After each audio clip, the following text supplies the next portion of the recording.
I'm Pennsylvania State Representative. I'm in Brown, and I'm here at the Winners Culture, and here's the story that defines me. So growing up, my family and I, we didn't have it as good and easy as we would like. So it was rough.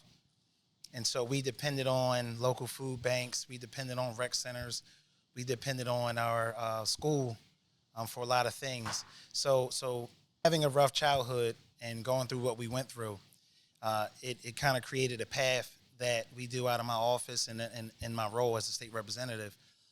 So when you see us giving out the tens of thousands of pounds of food a week and giving access to fresh produce and food in communities for free, or making sure students are well prepared for school in the beginning of the school year, or making sure they have coats on their back, it's because those are the things that myself and my 6 siblings needed when we were younger. So a lot of what we do is rooted from my rough upbringing.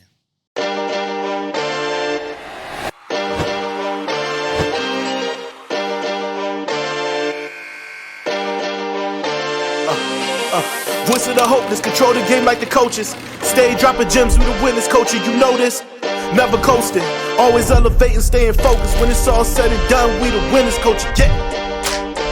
We the winners, culture. It's all said and done.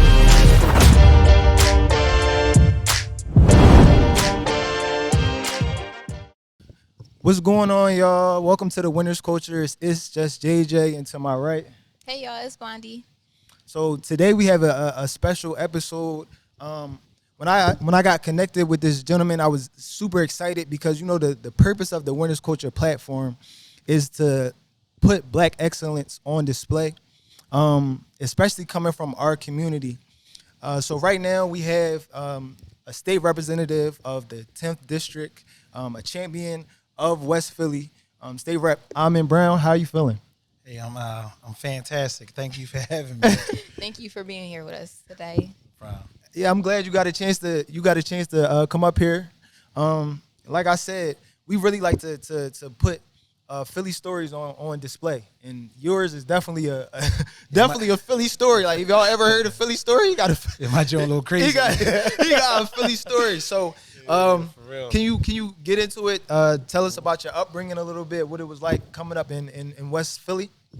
Yeah, so man, my upbringing, we touched on a little bit of every aspect of life. So my father, when he was alive, when I was 2, he got locked up and taken away from us because of whatever he had going on. But prior to him getting incarcerated, life was good. But of course, I can't remember. I was 2. But so once he got incarcerated, then that's when my mother had to do whatever she had to do for us to survive. So we was bouncing shelter to shelter, homeless at some points. And then at the age of 5 is when we moved to West Philly. That's when I found my first love with community. It was when I was about 5. I didn't start school till I was 6. My first school was Hamilton Elementary School. Skipped kindergarten, went straight to first grade. The house that we lived in, it was a rental, of course. But it was like our first real home that I can remember. I remember those cold winters with no heat and hot summers with no air. And, I remember depending on going to school just to eat, just to be warm. And my brother and I, we used to fill our book bags with the donuts. School food? The little bag, yeah, school food, yeah. Absolutely. With the donuts and all the food from the shared table. We used to stuff our book bags during lunch and bring it home to make sure we had something to eat for the weekend. We mainly did that on Fridays. Mm-hmm. Yeah, man. So upbringing was a little rough. 56 and Market made me the man I am today. Whether it was me testing out, selling drugs or doing what I need to do to survive the streets.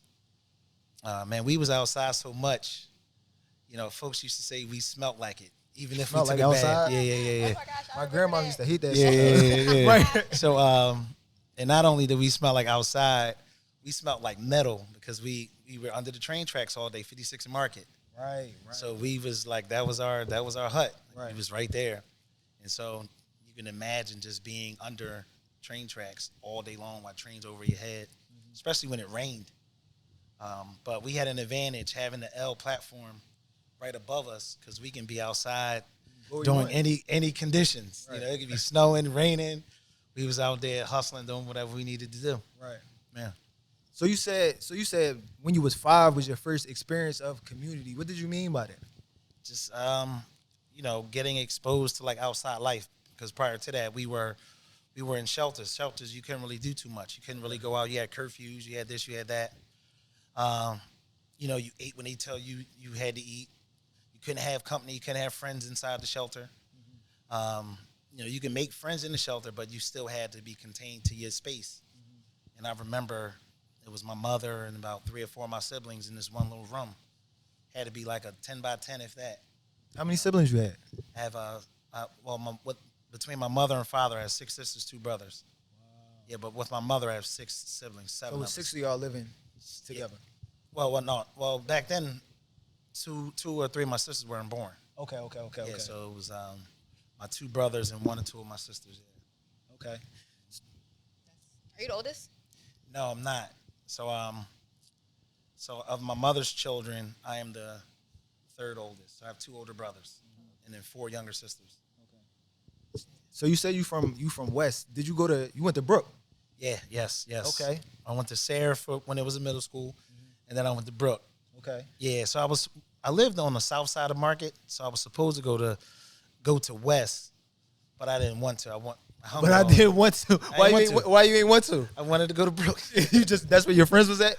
Nah, I just wanted to meet different people. Okay. Like I hung with everybody who went to West. I wanted to expand. Wow. Yeah, and just meet different folks.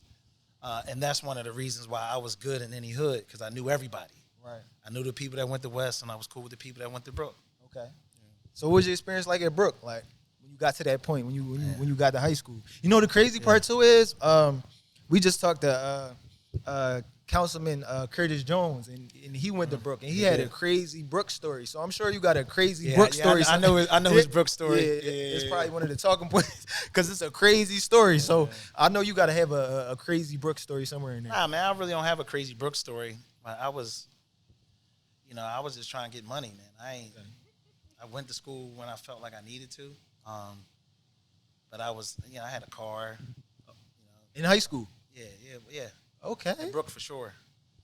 Yeah, we was swapping out cars all the time. Oh, you was moving around a little bit. Yeah, we was moving and shaking. You was moving around a little bit. Yeah, man. Yeah. What's your most memorable experience at Brook? Oh man, so when we were supposed to graduate, they told me that I wasn't graduating, and I'm like, man, y'all had me going to all these graduation practices. Now you tell me. You said that because you wasn't going to school? Yeah, man, because I was failing. Yeah, my attendance was so poor. I was failing English 4, and you needed that to graduate. And so I remember that day walking down 59th Street, and I'm like, dang, man, I ain't trying to be a 5-year vet in this joint. So then the next day I come back, and the principal, Ms. Young, was like, oh, we ain't having that. You walking.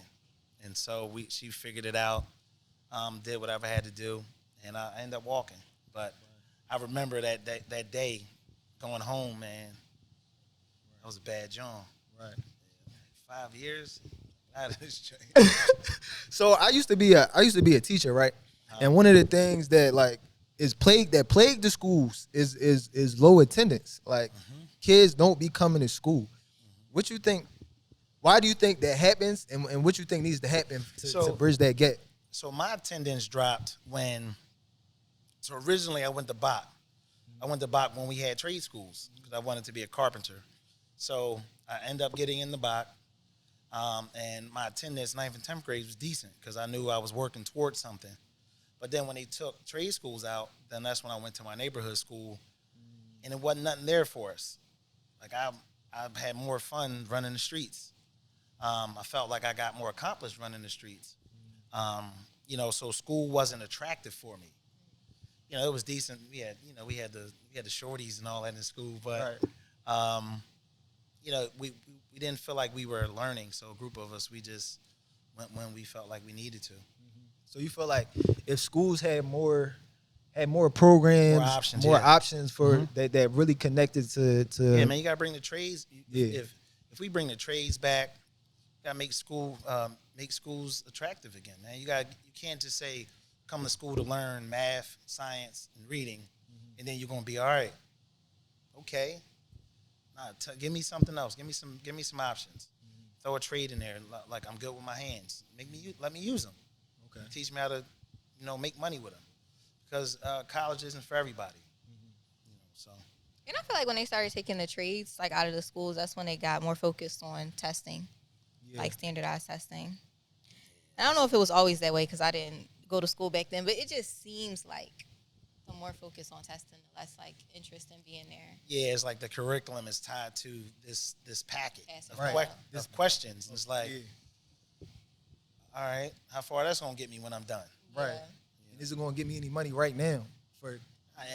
And in today's society, these young guys and young children, you got to show them something different. Exactly.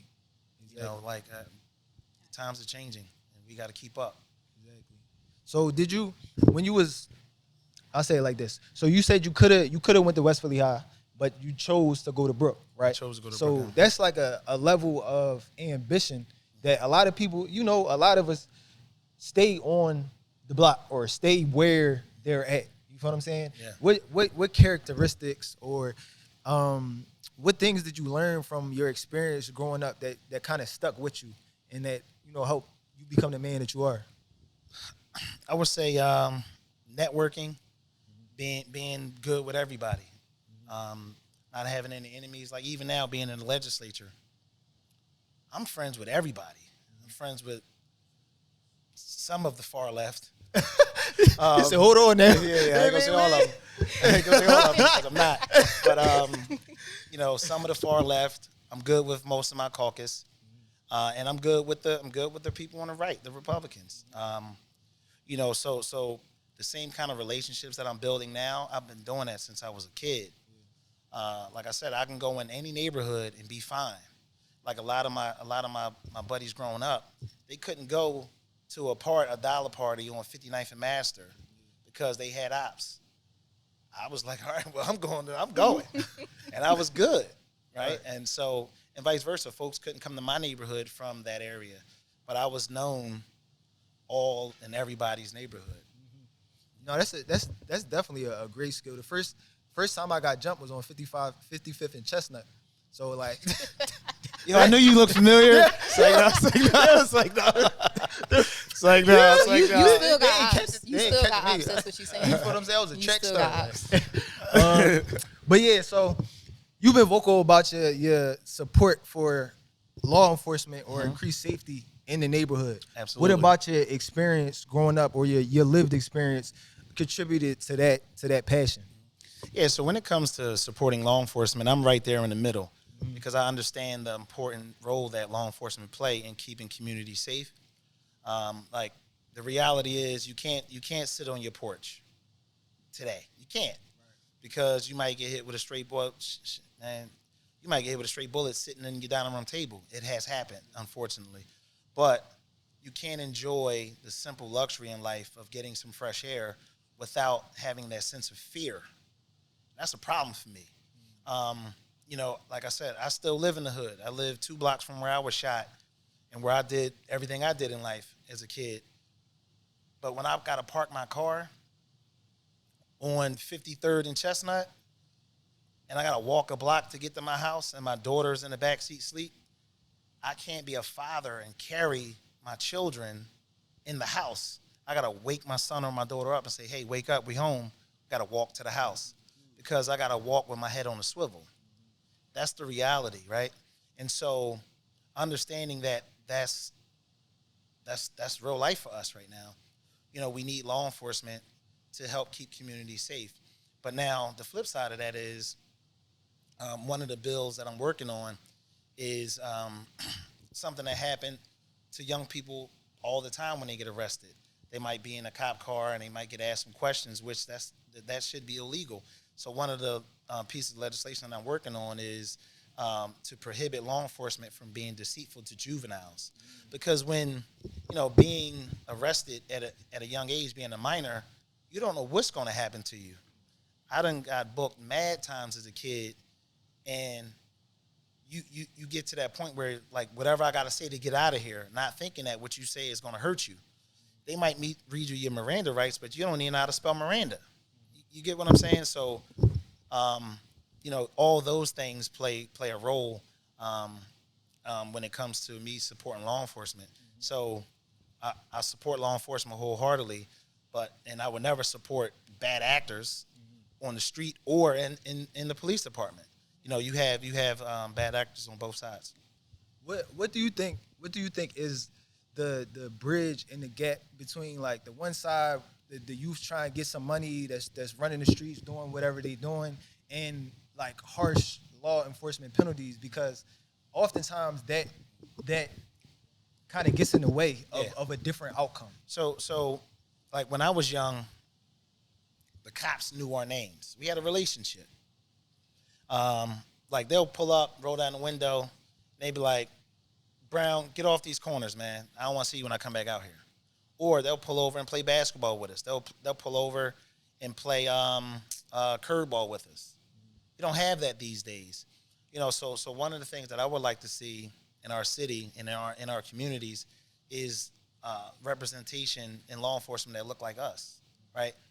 I think it'll go a long way if you have a cop, and I have buddies that are cops that I grew up with. They police our neighborhoods better than anyone, because they there's a chance that they might understand what that young person might have been through the night before. Yeah. For example, if this cop know that I live next to an abandoned house, he know I ain't got no heat, he know my mom is on drugs, he know my dad is incarcerated, he know I didn't eat last night, cool, I might wake up on go. So that cop might say, you know what? No, he might tell his partner, "Hold on, let me go talk to him. Let me handle this. You stay in the car," because he might have a white officer who's a hothead. So when you have officers that can relate to the communities that they're policing, I think that'll go a long way. So, like, mentorship, you feel like mentorship can be incorporated? Oh yeah, absolutely. Yeah. That seems like it was a big part of your experience. Oh yeah, absolutely. Yeah, like, I still see cops. They got gray hairs now. They remember chasing me when I was a kid, right? So yeah, they do. I run into them all the time. So, yeah, and I think that's important too, because I used to work in Glen Mills as, like, a counselor. Okay. When I first got out of college, that was, like, one of my first jobs. Uh-huh. And then also being a teacher in the schools, I just seen so much, like what you're saying, the relationship that I got to build. Like, you supposed to be this killer, or you supposed to be this person, like, you've been labeled this person.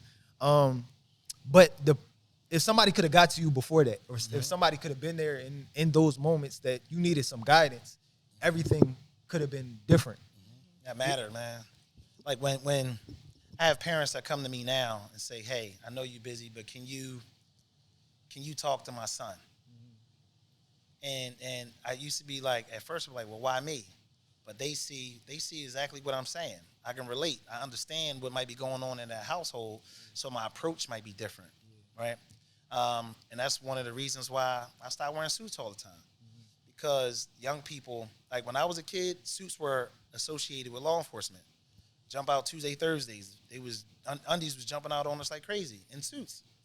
And so I remember one year when I was campaigning, trying to get elected, I'm walking through a playground, and I saw how the young people were being standoffish and not giving me no time of day. I'm like, oh, wow, all right. So we ended up getting them come up.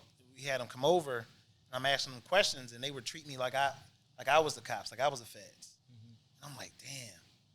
It made me think about my childhood. I was like, you know what? Yeah, I got to slow this down a little bit. Yeah. So this is a question for the floor. I want both of y'all to weigh in on this. What's some of y'all favorite childhood memories of Philadelphia? Like, of growing up in Philadelphia, what's some of y'all favorite childhood memories? Yo, you want me to go first? Go first. I would say, like, block parties. I don't really think we that's can't a even thing have block parties no anymore. more. Yeah. Block parties are not a thing. Like, I remember I grew up in North Philly, and it also was a huge area for violence and things like that. But I don't know. I just felt like everyone always put their differences aside when it came to the block party. And, like, they had the block captains and, like, you know, the old people would be out there organizing. We would have, like, a moon bounce. Like, and our block party was lit. There would be a DJ. Everybody, cousins from every hood was coming. You had all your family from down south that was coming up. Like, I don't know. It just was such a fun time. The electric slide. Yeah, no, I completely Grilled agree. food, like, it was just team block party too. planning your outfits. I remember me and my cousins would be rehearsing our dance because, you know, you got to win the money, the little $20, $30 at the end of the block party. Like, that was a time. So I would say something similar to that, but playing on a fire hydrant with the sprinklers. Yeah. When the block captain or the person who used to give out the free lunches. Remember that porch you used to go on? That was my grandma. Yeah, that was your grandma? Yep. You see what I'm saying? So, like, they don't even really have that anymore. Nope. Because there's so much red tape. Yeah. And the access to those programs are very, very scarce right now. But, yeah, I would say fire hydrants, watching the girls play double dutch and all that. Yeah, it's mesmerizing. I don't know what it is. I could So never many get it right. fights. I could never jump in, but Yeah.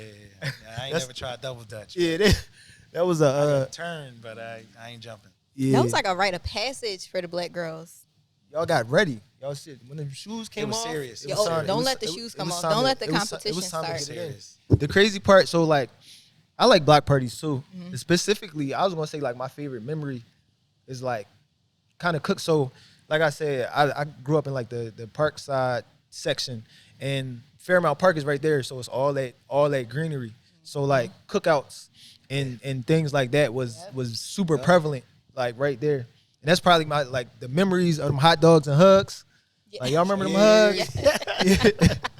That's one of my favorite like all time favorite joints. I'm glad you added the hugs to it, bro. Yeah, like that. I love That's them a hugs. very called you. Philly. That's a very Real quick Philly though, how thing. y'all open a hug? Y'all put y'all thumb through it, or y'all lift up the 10? Oh, no, I was a peel back. It was a peel back. Yeah, I was a peel back. It depended on how thirsty I was. I ain't gonna lie. I ain't gonna lie. It depended on how thirsty I was. How you open yours? Be honest, I wouldn't use my hand. I would just open it. you stick your tongue through it? No, like just bite the. I wouldn't do it.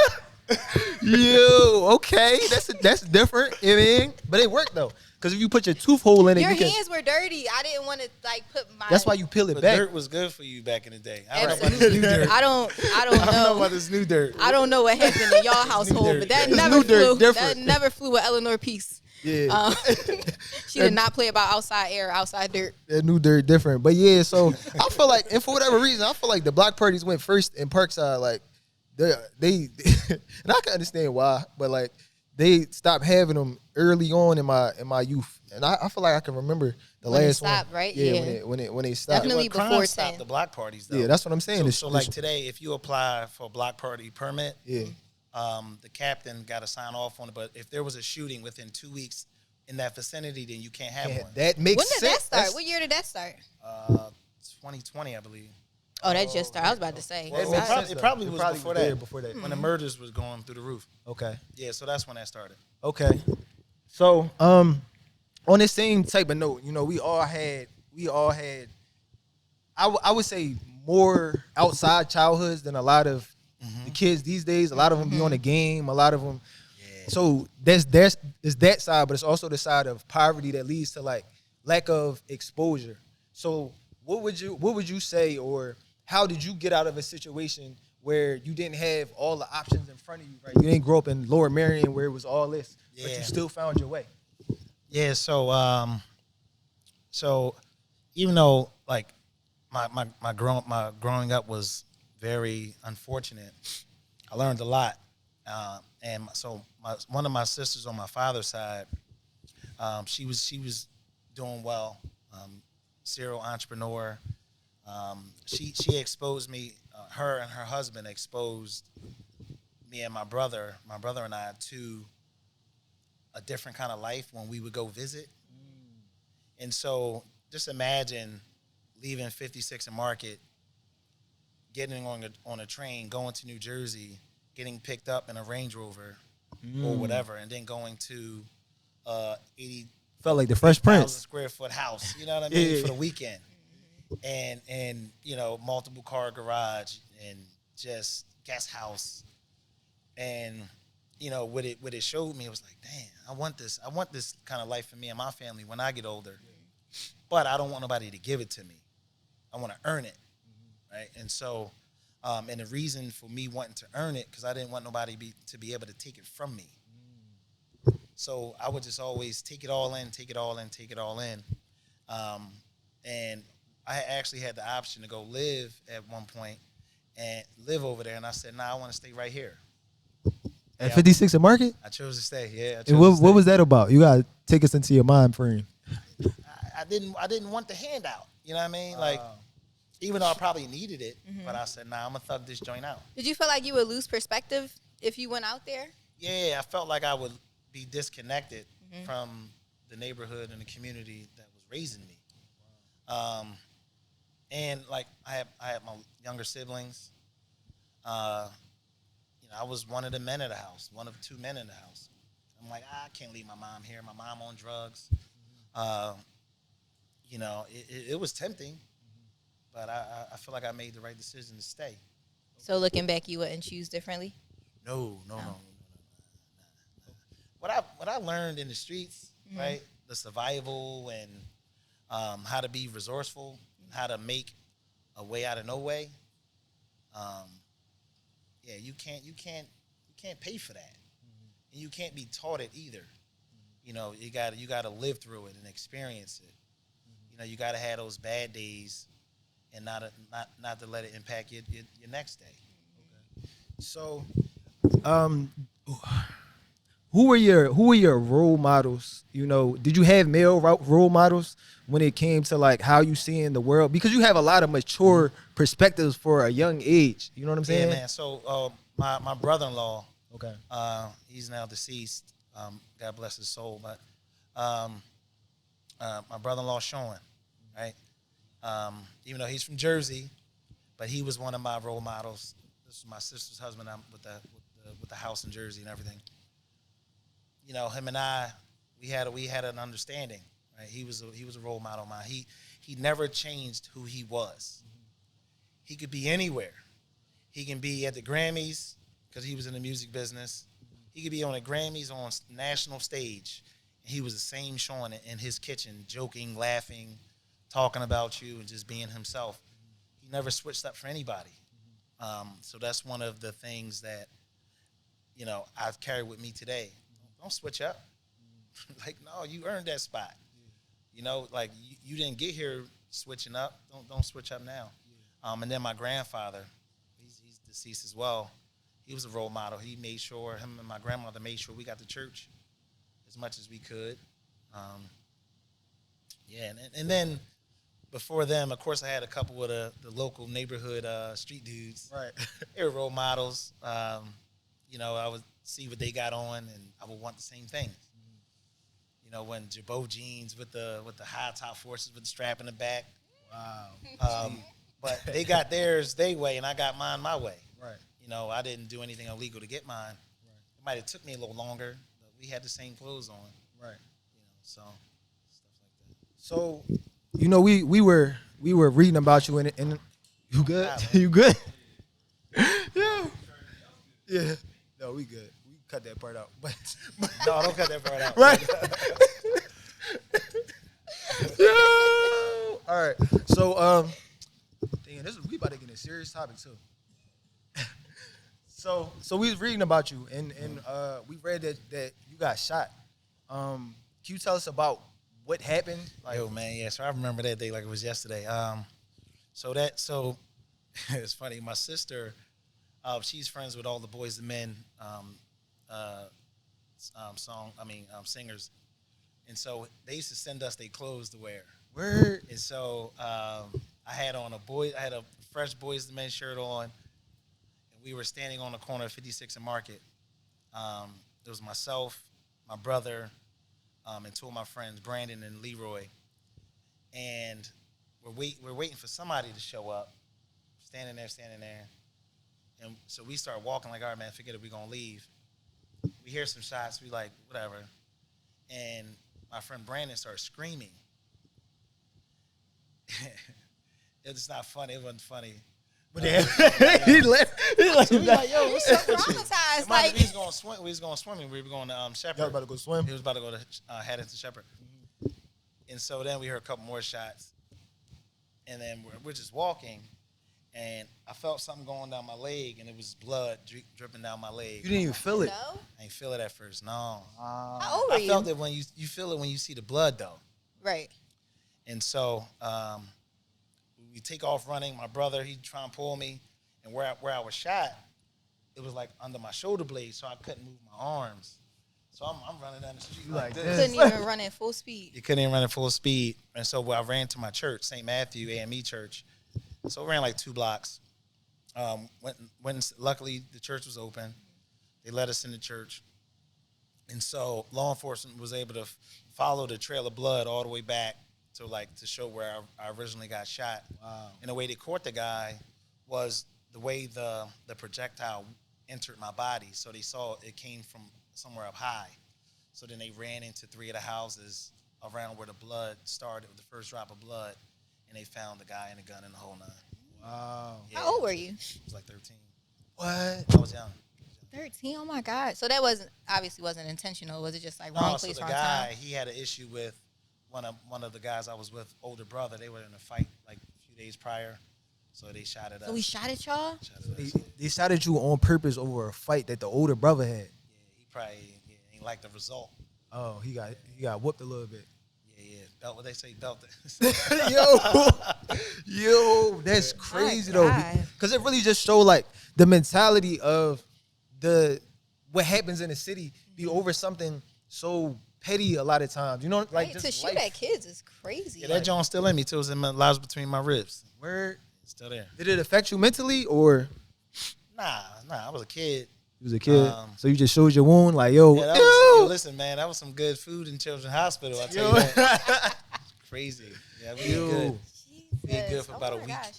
Wow. So outside of that, what you talked a lot about how you like the hustle, you like the grind, you like having your own and getting it your own way.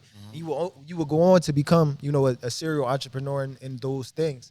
Where do you think that came from, especially not having a lot? What made you cling so closely to making sure it was yours?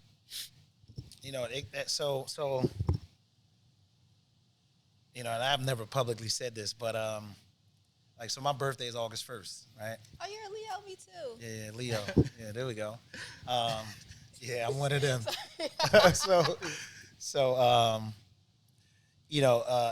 It was rough not getting much on your birthday.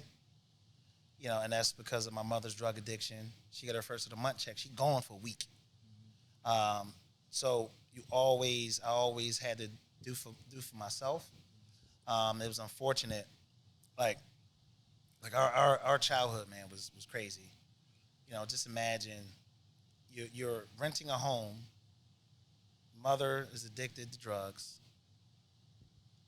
and she's choosing between paying the rent or satisfying her addiction.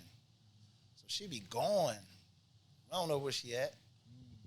And the landlord's sitting out front in the pickup truck, like, yeah, when she coming back, I need my money. So she would accumulate so much debt for that rent that she never paid. She started having to pay with her food stamps. So that was less food in the house for us. So we had to put food in the house. So the ones that were able to figure it out, so we had to go to run to the store for folks to make $2, or she would send us to go borrow $3 or $5 from somebody. And I remember like so many countless nights we would get the 99-cent Frank soda, the 2 packs of chocolate chip cookies for $1, the 99-cent bag of sour cream and onion chips. That was the $3 that we would borrow, and then she would put it on the table. We would basically have like snack buffets for dinner, like several nights throughout the months. So it went from, all right, we tired of eating snacks for dinner. I got to figure out ways to make some money. So I started painting rooms, cleaning backyards, doing whatever I needed to do to make sure we can get the murder slices from 56 and Market. The pizza special, it was like two for 10. And so I knew every day I had to make at least 10 to 15 hours, yeah. Wow, I can see how you developed a need to have your own at an early age. So when did you take that? So you graduated Brooke, teacher made sure you graduated Brooke, and then what happened? How did you tackle the world? So starting with like doing all the odd jobs, it turned into like a business. So when I tell people I've been an entrepreneur for years, I mean it. So I was big on like cornering the market. Like prime example, when the news would say, "Oh, snow is coming," or schools would be like, "Yo, ain't gonna be no school because you're gonna have a snowstorm." I got tired of the competition. Like I'm walking up my streets, like my neighborhood, and you got strangers shoveling basically my snow in my neighbors. So I'm like, all right, you know what? How do we, like, what do I have to do to get them out of here? So I came up with this plan, this strategy. As soon as I find out it's going to snow, I would go knock on the doors, even before the snow fell, and I would say, "Hey, Miss Jones, when the snow stops, can I shovel your snow for this price?" And they would say yes. So then I would put some kind of mark on the porch or on a rubber band or whatever from the circular, like that's the house I got to come back and do. Right. So now when, say you was the other person to knock on the door, right, she would say, "Oh, no, baby, I got somebody going to take care of it." Right. I became almost the only shoveler in my whole zip code probably. Wow. So nobody else could shovel in my neighborhood. So I used to make a killing.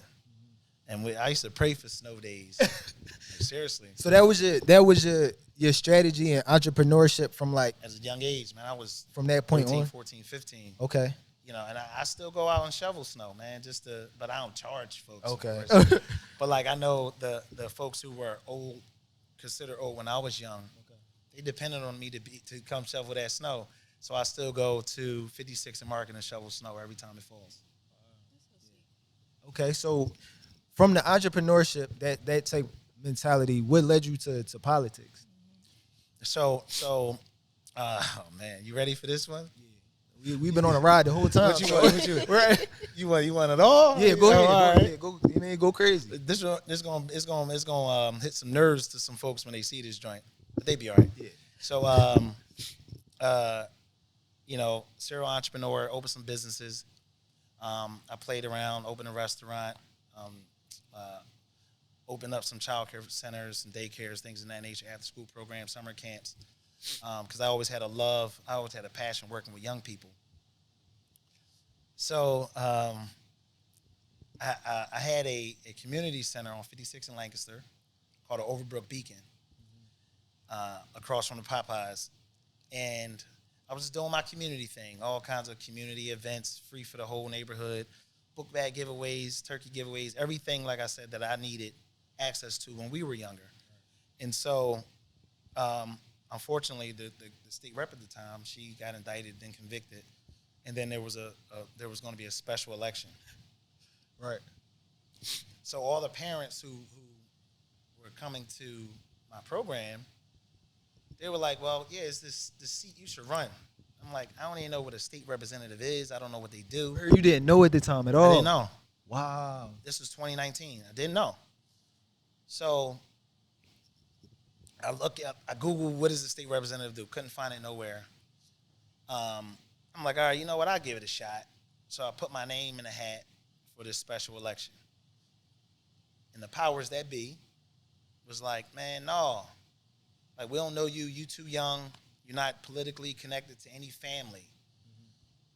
So I'm like, I don't care. Like, no, I want in. Right. Like, my community is saying they want somebody young, not bought, somebody that they'll have access to.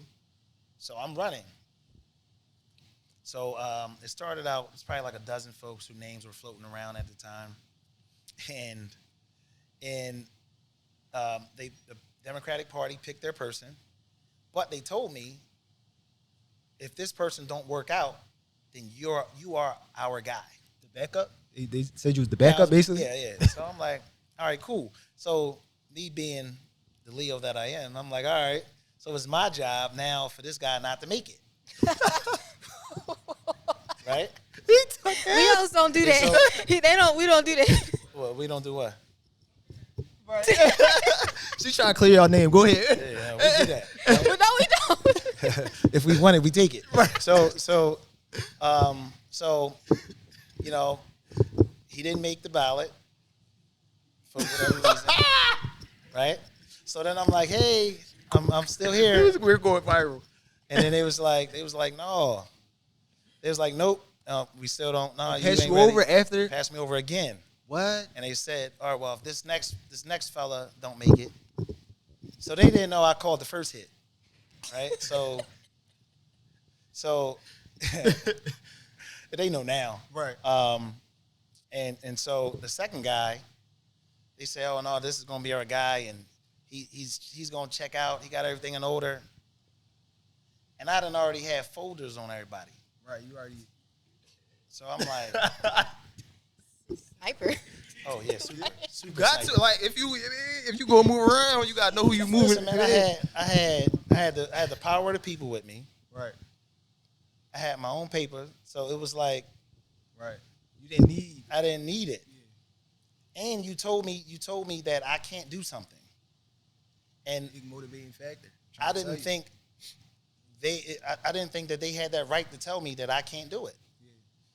And they didn't give me a legitimate reason why they thought that way. And so the second guy didn't make it, unfortunately, right? Things happen. So now I'm like, I'm feeling good. I'm 2 for 2.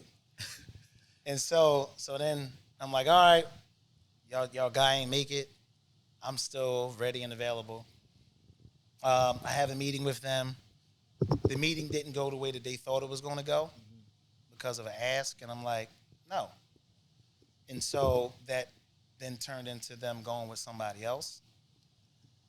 And so that person was the Democratic nominee. And in order for me to still run, I had to run under a different party. And so so when I went to go submit my petitions and my paperwork to run, they was like, oh, no, you can't run as a Democrat. They already have a person. So I'm like, all right, well, what's the other options? And then they say, they give me the options. I was like, no, I'm not a Republican. I don't know what a Green Party is. I don't know what this other thing is. So then I said, well, can you tell me how was the ballot position? And they said, well, it's the most recognized parties, Democrat, Republican, and then from there it's alphabetical order. I was like, AB, the Almond Brown Party. So then that's when I started the This Almond brother Brown is Party. thinking.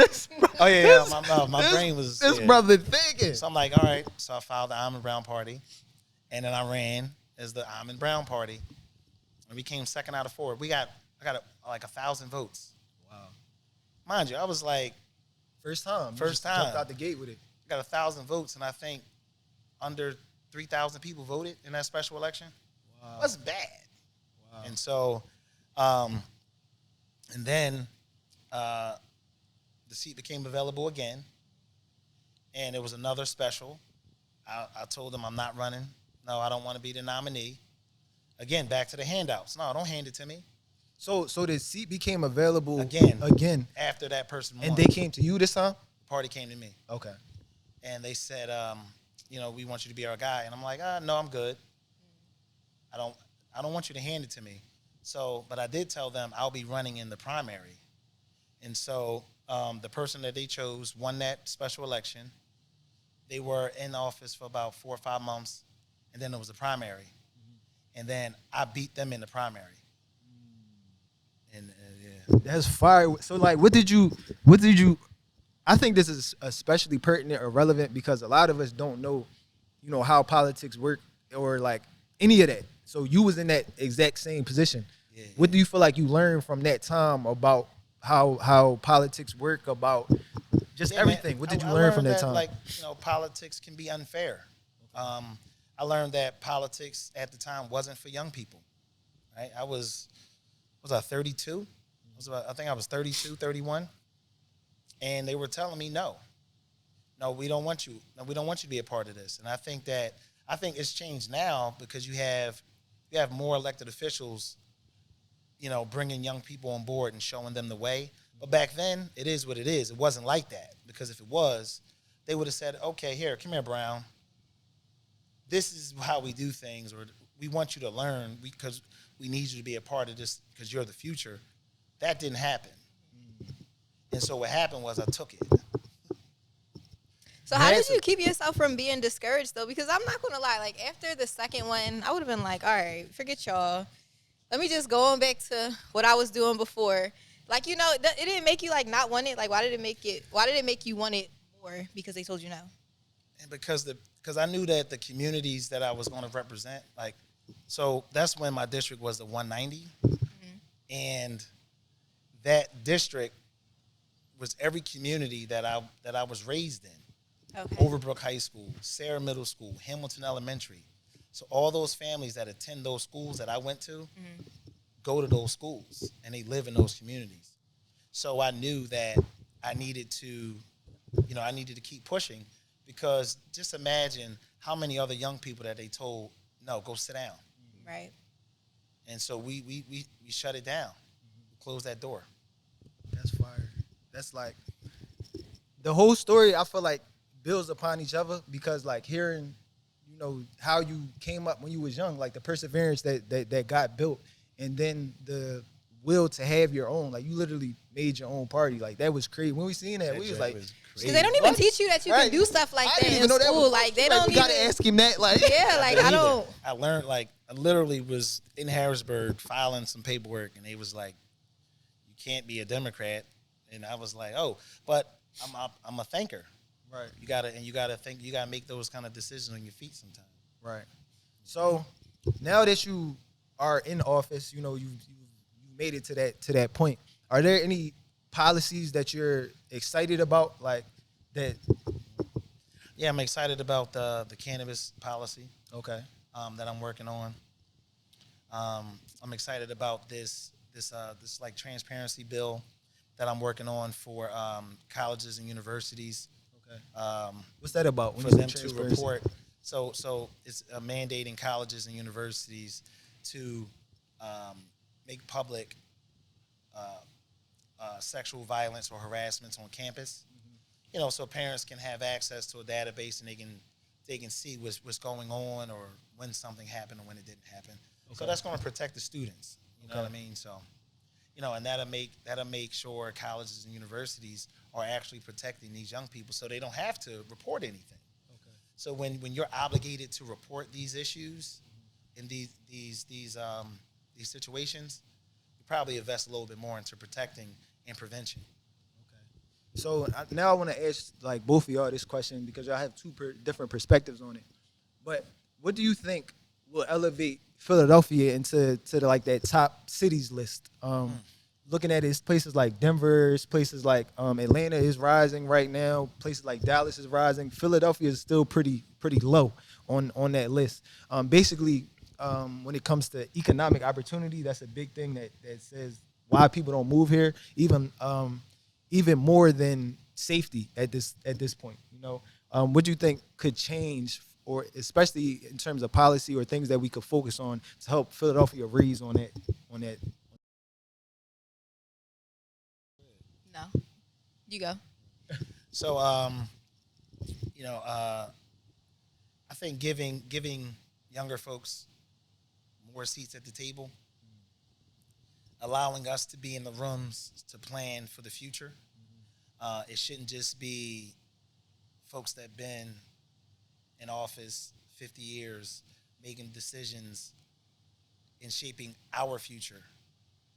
That makes sense. So it's like, no, let us be a part of that, because we know, like, we're in social media, AI, and things of that nature. I remember being I was on a panel, and it was myself, and I think everybody else on the panel was older than 50. Mm-hmm. And this was when AI was first hitting the market. And one of the questions was, what do you think about AI? One of the people said, who, Allen Iverson? Like for real though, No, like for it real, wasn't like, like wasn't a joke though, but like for real, you talk about the answer like. No, I'm serious. And I was the only one who can answer the question, and I talked about the dangers, the potential dangers of it. Mind you, AI probably was around for a month or so.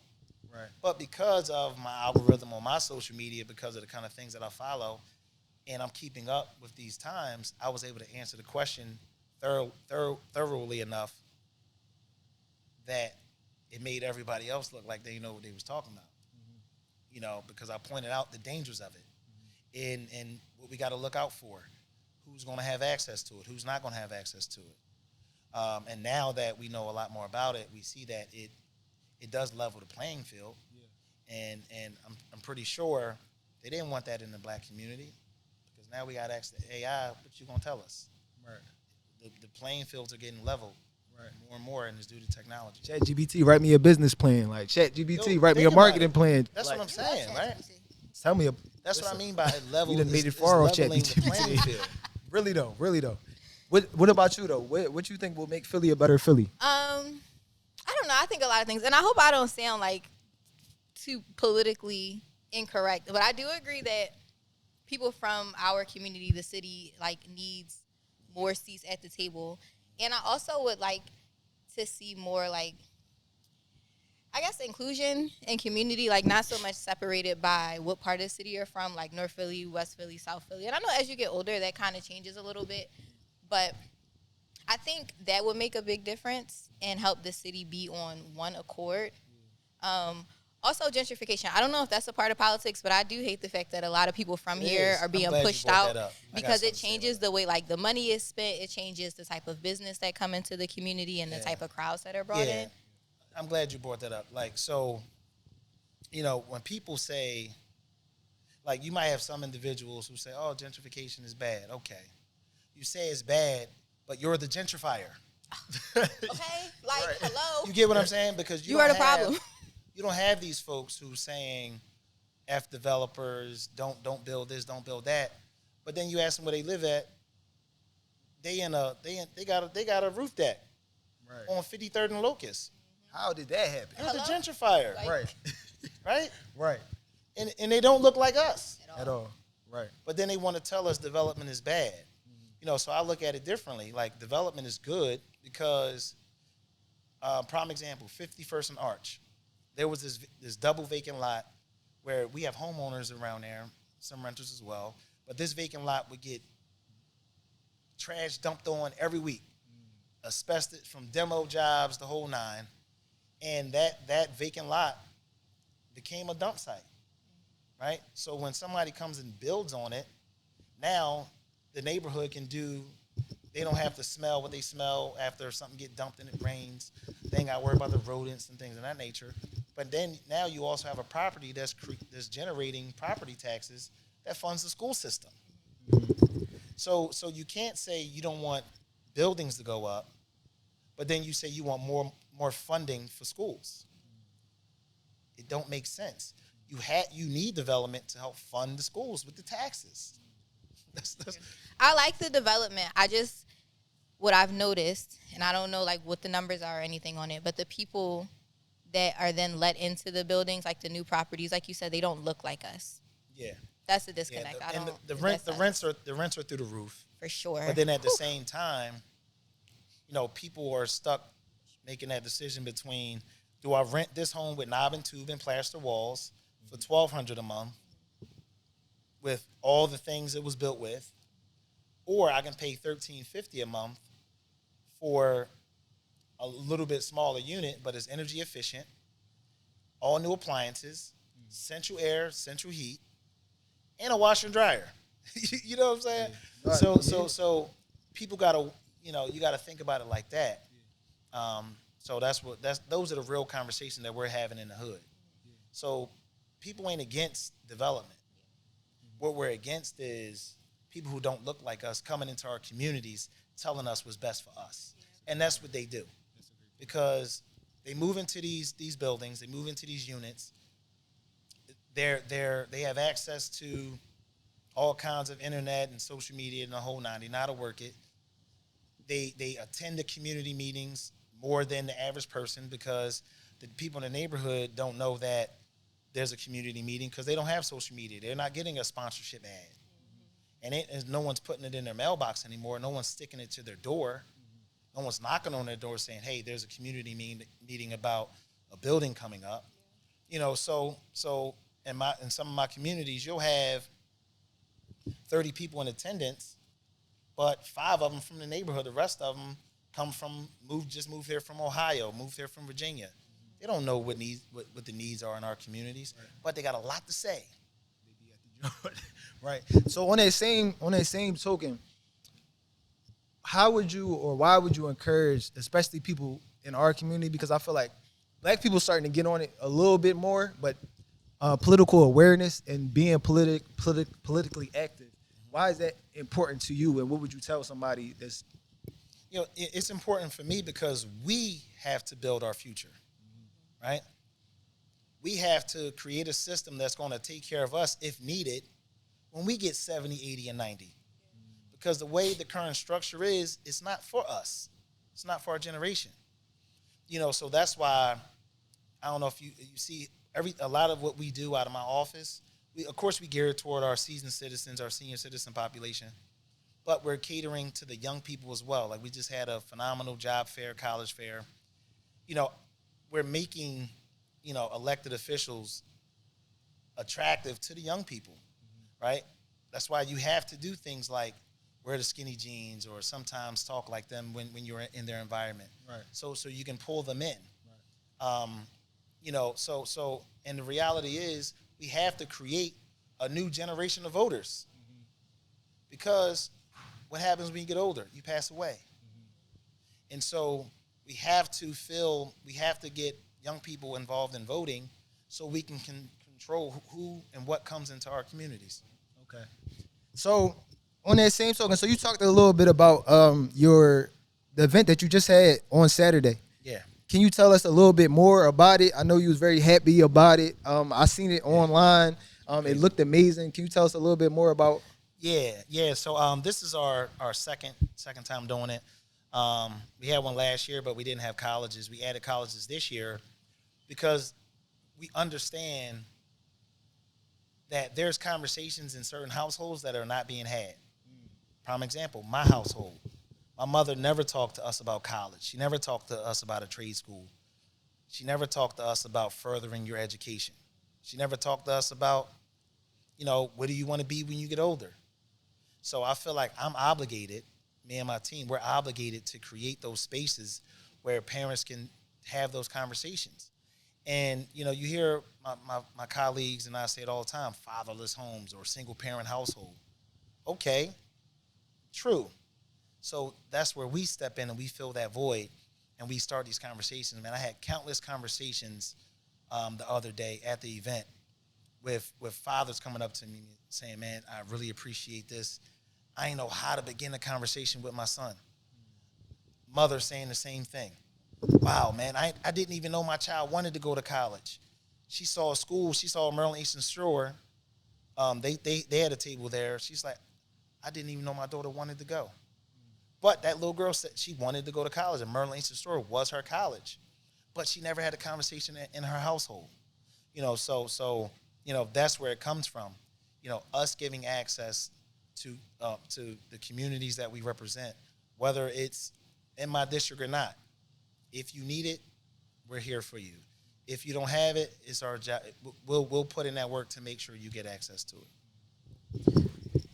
Well, we really appreciate you, coming up here today. I think I was really impressed by the whole upbringing story and seeing how you built upon it. Like every brick built on each other, and to make it to this point, like from black man to black man, I'm really proud of you. Like this is thanks, man. Yeah. It wasn't easy, brother. I know with a bullet in your back, I know it couldn't have been. You feel what I'm saying? So. Easy, Yeah, so it's been amazing. So before we get out of here, do you have any motivation or anything that you would say to a young kid like yourself? Yeah, man. I would tell him or her, if you got that chance, you take it. And it's okay to fail. I failed multiple times in business, but I succeeded a lot of times in business. But having those experiences, like I said, made me who I am today. So I can sit there and now I can tell you where the landmines are, so you don't have to go through what I went through, right? And that's why I think it's important that we have representation with experienced individuals. So I would say, keep pushing, and if somebody tell you no, don't accept it, because if I would have accepted the no's that were given to me from these so-called powerful people, I wouldn't be here today. No, and we really appreciate that, because that story gonna go viral. Like we appreciate you sharing that. But for real though, like how you overcame all the obstacles, especially the ones that you didn't even know existed, definitely is gonna be inspiration to many. What you was gonna say, Bob? Just a quick little lighthearted way before we end things off. We did our research. We talked about it a little bit before the camera started rolling, and we did read that you like country music. Yeah. And what type of country music we talking? Because I am a Cowboy Carter stan forever. That's my country music. Okay. Can you give us your top 5 country songs? 5. Ooh. Yep. He said that's a lot of songs. Maybe three. The website say you like. It's an avid country listener. So I can give you 20, but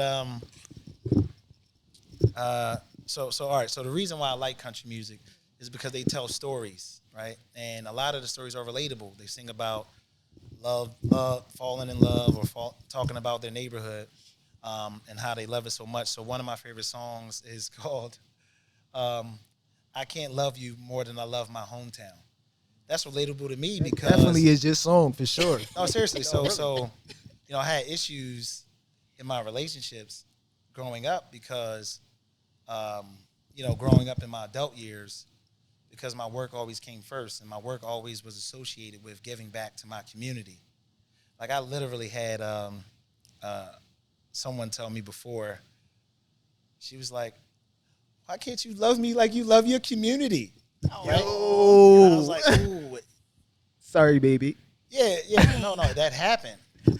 So that's what I'm saying. Like that song is relatable. Yeah. Because it's the truth for me. Like I can't love you more than I love my hood, because my hood made me. You weren't there. You wasn't. That is true. And then there's a song by Tim McGraw called "Always Be Humble and Kind," which has a great message. Then Dan and Shay have some great songs like "Speechless." I got some. I'm gonna check these out when I go home. I can make you a little mixtape. Yeah, I would really appreciate it. We could do the Representative Brown country playlist. yeah, we could. You feel what I'm saying? We really gonna do that. I'm gonna really. So no reach out to Cowboy you. Carter, Yeah, we gonna, no Taylor Swift. because we need to No. expose them. We need to expose people to different things. Old Taylor Swift. Especially the people that the kids that we be in contact with. Here, listen to this. You have We need to. something different. Exposure is everything. I'll give you this one quick story. So when I had my businesses in Frankfurt many years ago, I remember one day I couldn't get back to Frankfurt to hand the staff over their checks for payroll. And so I called one of the team members. I'm like, "Hey, I need you to come to West Philly and pick up these checks. I can't get down there in time before y'all close." And she said, "How am I supposed to do that?" I'm like, "No, just get on the business was on Frankfurt Avenue. Like literally all she had to do was go get on the train and come to West Philly." I was like, "What you mean you don't know how to get to West Philly?" She said, "Well, everything I ever needed is right here." She'd never been out of Frankfurt. It's a problem. For sure. So that's why, like when you said exposure, it touched me because, that's what we tried our best to do. And that's why I'm not ashamed to tell people that I love country music. And now I'm getting more people to like it. And people are trying different things because they see I'm doing it. So it's a plus. I want to get your perspective on this too before we get out of here. On the topic of music, being that this is a controversial topic in the city, like how do you feel about the drill music scene? I don't support that in man. Philadelphia. I don't support that not one bit. Okay. And that's one of the reasons why I got out of listening to the rap music years ago, because I noticed that it was putting me in a certain mindset and a mood. And so literally one day I just changed the channel. And the song that was on was by Tim McGraw again. It was called Water. And the song made me laugh. And I'm like, all right, let me just let it play. Then it was, after that, it was a song by Kenny Chesney, Summertime came on. Then after that, it was a song by on Brooks and Dunn, and I was just like, all right, I'm never changing the channel, and I haven't. You was feeling better after that. Oh yeah, man. I'm telling you, man, this music that these young people listen to is definitely contributing to the problems that we have out here. But the young people are not understanding that they making those stories up. These dudes don't have all of that money. A lot of that money that you see now that they showing in these videos is fake. Like, they got ads on social media where you can buy vintage artificial money for rap videos. You can get, I think it was like $20,000 worth of fake money for $21. It's crazy.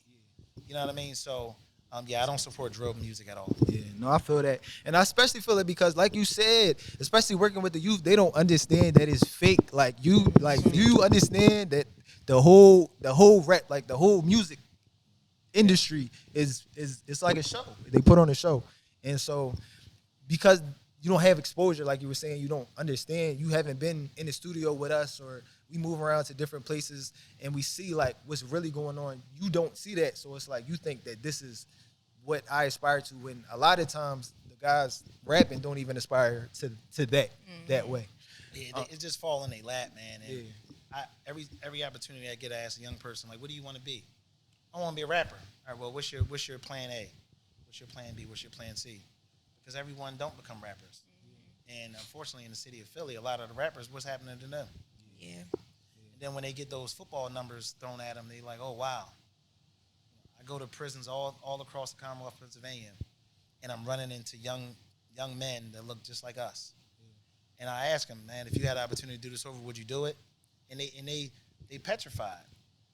And once you get in that joint, it's hard to get out. You know, so my message to them is get access to individuals like myself now, so you don't have to reach out to us when you're behind them walls. Well, once again, we appreciate it. To the audience, thanks for tuning in to another episode of the Winners Culture State Rep. I'm in Brown. It's been amazing. Make sure you give them your social handles. Yeah, so my social media handles on all platforms is Rep. I'm in Brown, REPAMEN, BROWN, on Twitter, Instagram, and Facebook. Make sure you tune into that. Follow us on everything at The Winners Culture. Follow Studio 524 Philly. Shout out to our sponsors, Immortal Vision Studio and Right Price Plumbing.